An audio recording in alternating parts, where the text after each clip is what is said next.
enjoy working in the docks. They like the sea air and the sound of the gulls.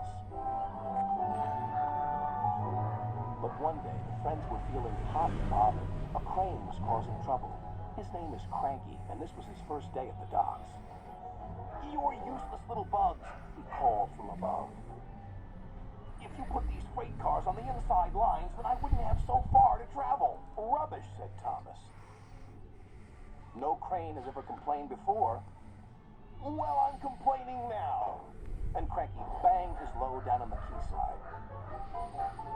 Later, the two engines met Gordon and James and told them about Cranky. "Cranes are airy-fairy things. They need a lot of attention, like me, in fact," said Gordon. "You should see the situation from Cranky's point of view," said James. "He's high up in the air, coping with wind, rain, and baking sun. Then he looks down and sees you two little engines being annoying. No wonder he calls you bugs."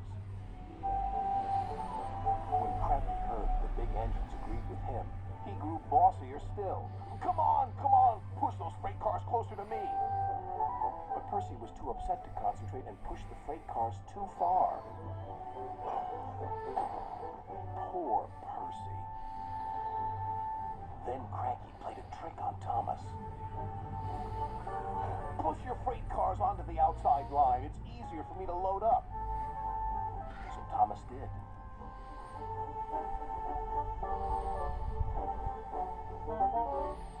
But Cranky left the loads beside the freight cars, not in them. "You must have known my arm can't reach you there," complained Cranky. This mix-up caused confusion and delay. Sir Topham Hatt was most upset. "Thomas and Percy, this new crane has an important job to do. I have heard that you have not been helping him today. You will go to your sheds and consider how you will improve yourselves tomorrow." Now Thomas and Percy were upset too.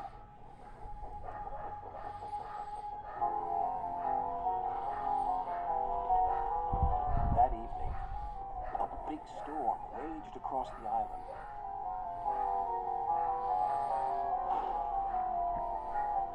Cranky and the engines were trapped at the docks. "We're sure to be safe in this shed," said Duck. But he was wrong. The engines had no idea they were about to be put in great danger by an old tramp steamer. It was out of control and running aground, straight into the sheds.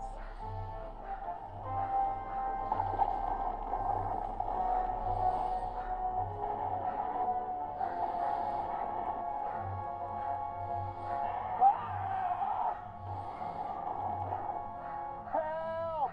called the engines from inside the shed. "I can't!" called Cranky. When the storm was over, Sir Topham Hatt rushed to the scene of destruction. "Thomas and Percy will help you," he called to Cranky. "And then you can help the engines." "Oh, please hurry," cried Cranky, "and tell them I'm sorry I was rude to them." "So it was you," murmured Sir Topham Hatt. "I owe those engines an apology." Thomas and Percy soon came to the rescue. And it wasn't too long before Cranky was upright again and clearing the wreckage. At last, all the engines were free. "Oh, thank you," said Gordon. "What would I have done without you?" "Well, I had to be rescued before I could help you. But I never thought it would be by a couple of Cranky was about to say bugs, but he quickly corrected himself. Small engines, thank you. I'll never be rude again. However, you two mites are in my way, so move over." "Pa," said Percy, "he's back to bugging us." "Don't move! You're still attached to Cranky." But it was too late. Cranky still looks down on the two little engines. But ever since that stormy night, he never calls them bugs or mites, because he knows they might bite back.